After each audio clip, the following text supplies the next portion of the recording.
All right, so what we're gonna be working on here today is how to be able to find a rhythm and a pattern for breathing while you run that is going to allow you to keep a steady, even pace and make sure that your breathing is consistent and easy while you run.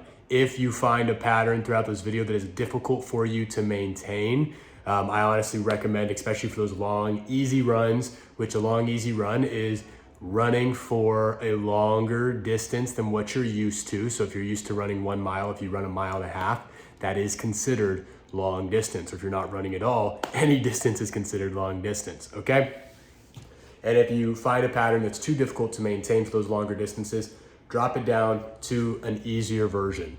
So what I'm gonna be sharing with you guys is simply a cadence that you will match up with your steps while running. I call this breath-led running, okay? So what you're gonna go ahead and do is you're going to sync with your steps a pattern of a 2-2 breathing for the very beginning. This is step 1. So at the very lowest level, everybody should start at a 2-2 breathing pattern, especially if you're new to running. What that looks like is every step you take, you're gonna count in your head in a 2 pattern. So you'll go 1, 2, 1, 2, 1, 2, 1, 2, 1, 2, 1, 2, 1, 2, 1, 2. Now what you're gonna do is for the first count of 1, 2, you're going to breathe in. Then for the second count, you're going to exhale. And you're gonna repeat this double 2 count process for the entire run, or as long as you would like to, okay? So what this looks like is I'm going to only be breathing through my mouth just to show you what's actually happening here, because it's a little bit harder to see me breathe out of my nose. But I'm gonna share with you if you should breathe through your mouth or your nose in a second, okay? So what this looks like.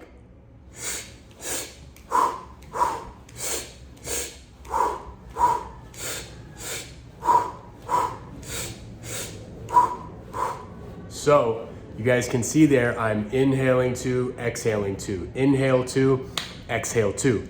So this is the very beginner.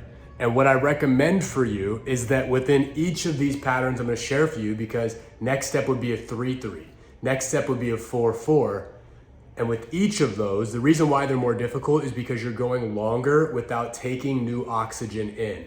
So this is building your aerobic capacity to be able to work more with less oxygen. All right, so start off with 2-2, then graduate to 3-3 and 4-4. So how you can apply progressive overload and get better at running is by, let's say if your best is maintaining a 2-2 for an entire mile, you would try to get that same mile done now with a 3-3 and with a 4-4. And then if you want to challenge it even more, you would try to get your 2-2 time to be the same as your 3-3 and your 4-4. So you'd have to work your 3-3 and your 4-4 to faster paces, because the 2-2 is going to be the fastest. Whenever you see a sprinter, they're almost always doing a 2-2 or a 1-1. You know, and some sprinters will actually teach you to do a long exhale, long inhale throughout the whole process, but that's another story for another day. All right?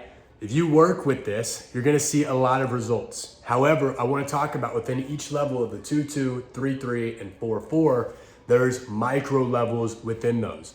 Very beginner, I'd recommend you start in, let's say 2-2 is level 1. This would be level 1A, all right? And then level 1C would be the highest within the 2-2 breathing patterns in terms of difficulty. So it always is gonna start off with mouth-only breathing. Mouth-only breathing is the easiest at each level, whether it be mouth-only 2-2, 3-3, or 4-4. The reason why we don't go into 5-5s or anything longer is just because most people don't need it. Now, if you do 2-2 with just mouth breathing, everybody can do that. That's the first place for most people to start. Then, to challenge your aerobic capacity even more, you'll want to go ahead and go to inhale through the nose, exhale through the mouth. So it would look like,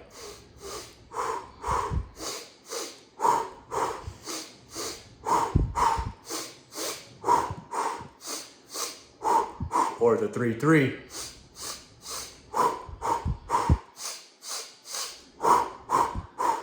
4-4.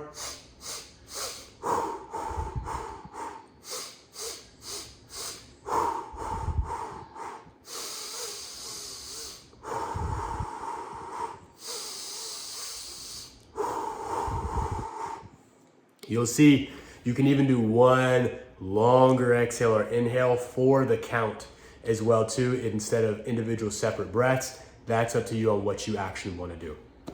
But that is level B. So level C, which is the most intense version of all of this, is to do nose only breathing. So this is going to be very challenging. Try to breathe only through your nose for a full mile on a 2-2 pace and match your regular mile time. You will have fun and you're going to be able to breathe through your nose better than ever. If you have issues where you can't breathe through your nose very well, start off with just the inhales through the nose or even just the exhales through the nose. Typically the inhales through the nose are going to be the best, but your body may be a little bit different. That's okay. If you can at least start to use your nose more, you'll be able to unlock more nose ability, right? So there's the 2-2, 3-3, 4-4. Everybody starts off at 2-2, progress your way up for the same amount of distance with a more difficult variation working up to the 4-4. Whenever you're going for longer, slower runs, that 3-3 and 4-4 is always going to be your base. Whenever you're starting to go for more interval runs, that 2-2 and 3-3 is usually going to be where you're at. 2-2 for faster, 3-3 for slower. And with this, you will start to just become more aware of your breath. And a lot of you may not realize that you've been holding in your breath while you run, or it's been sporadic. This will bring a lot of evenness, and it also becomes a form of meditation. I love to connect with Christ during my runs, and breathing and just energizing myself through that I find to be a great way just to connect to the Holy Trinity, right? So try this out. It becomes very meditative. You can do the same thing for your walking if you're not running yet. Sync it up to your steps. You can probably do a 4-4 a little bit easier there. But this is how you breathe when you run. Done.